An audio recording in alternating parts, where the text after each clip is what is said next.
The Cheesecake Factory is known for making some of the most irresistible cheesecakes in the world. Keep watching because I'm going to show you how to make the original.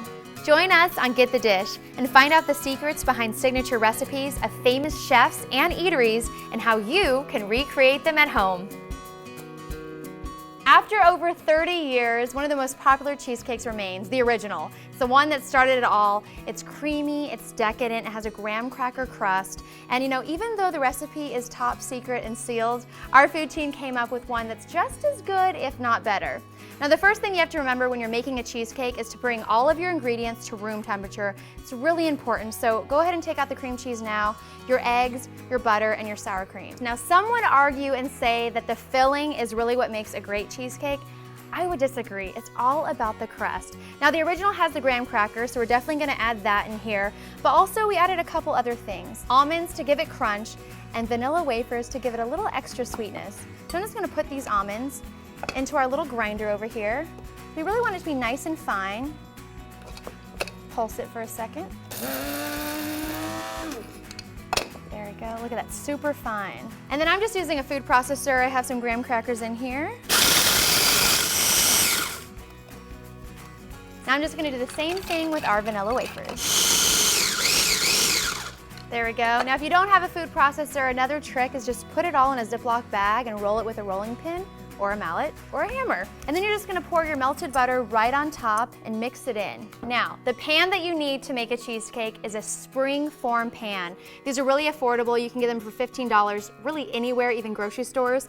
But the spring form is great because when you're done baking the cheesecake, you pop that little guy and then the cheesecake comes out perfectly. It also helps it stay together because cheesecake is mostly filling. So get one of these, and then you're just gonna pour all of your crust into the pan. And then this is the fun part. Just gonna use your hands, press it down, and once you have that bottom covered, you're gonna get all this extra and bring it all the way to the top, about an inch, inch and a half if you can. Now, if you like crust, feel free to make more and kind of double up here and keep going all the way around. Awesome, this looks fantastic. Good looking crust. Now you're gonna preheat your oven to 325 degrees, and we're gonna start on the filling. So using a hand mixer or a stand-up mixer, I'm just gonna beat our cream cheese. Now we're just gonna add our sugar. One thing to keep in mind is, unlike traditional cakes, try not to overbeat it. We don't wanna get a lot of air in there because we wanna have this nice smooth cheesecake. So now I'm just going to add our eggs, one at a time, and continue beating. Great. After your eggs are all combined, you're gonna add your flour, lemon juice. Oh, I love a New York cheesecake because it has that nice tart from the lemon, makes it so fresh and delicious. And then a couple teaspoons of vanilla extract. So then we're gonna add the sour cream, which is gonna give a nice balance, kind of that tart flavor against the rich, decadent cream cheese. There we go. As soon as it's completely combined, you're all set. And then just tap the bowl against the counter to kind of get out some of those little air bubbles. Okay, now we're just gonna pour this into our prepared crust. Nice and slow. Oh, look how velvety rich that looks. Yum. And just give it a little shakeroo. Now we're ready to bake it. Now listen up, this is really important. We're gonna put it into the oven for an hour and a half. Everyone always asks, okay, how do you get a perfectly smooth cheesecake without all the cracks? It's easy. You just have to make sure you start with room temperature ingredients, turn off the heat, and let it cool completely before you put it in the fridge.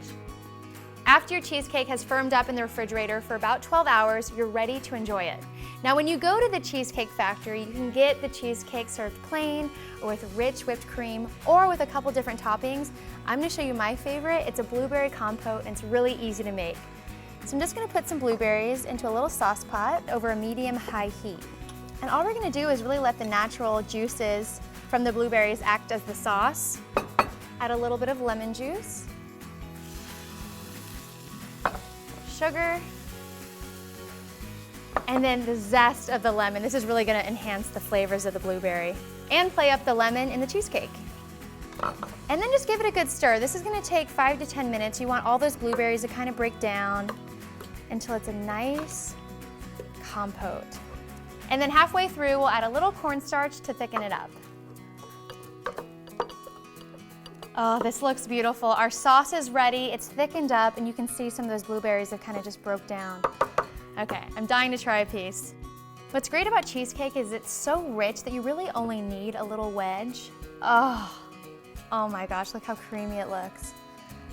All right, now I'm just gonna put a little bit of the blueberry compote right on top.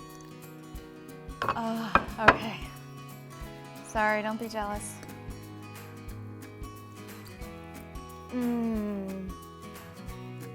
Oh my gosh. The cheesecake is so rich, but also that graham cracker crust. You know, you can taste the almond and the vanilla and the warm blueberry compote. So good. It tastes just like Cheesecake Factory. Thanks so much for watching. I'm Brandy, and we'll see you next time we get the dish on Pop Sugar.